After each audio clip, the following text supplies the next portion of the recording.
This is The Briefing, a podcast presented by Mussio Goodman Law Firm. One of the ways that we prove your injury claim is the clinical records of the doctor you see. And this is especially the case when your injuries are subjective in nature. And by that I mean it doesn't show up on an X-ray or an MRI. If you're just dealing with whiplash or most brain injuries, they're not going to show up on a CT scan. So the way they're proven is the subjective contemporaneous account of your symptoms to your doctor.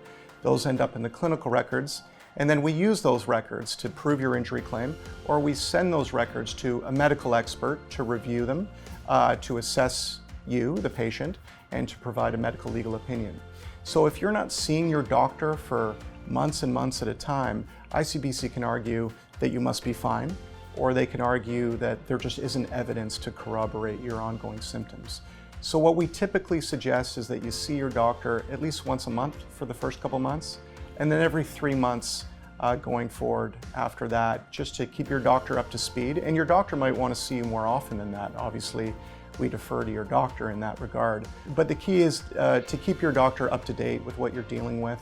And there are some doctors that just, especially in this day and age with ICBC, creating more requirements and obligations on family doctors when it comes to ICBC claims. There are a lot of doctors that just refuse to see patients if they've been injured in a car accident.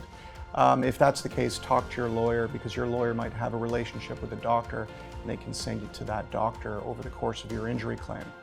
The other key point is it's important to see the same doctor over the course of your claim.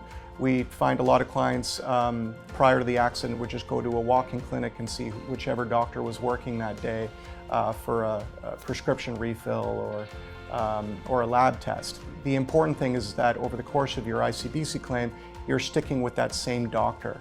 So what that means is if you're going to a walk-in clinic, just call the clinic beforehand and see if that doctor that you previously saw is working that day, so you can ensure that you're seeing that same doctor again.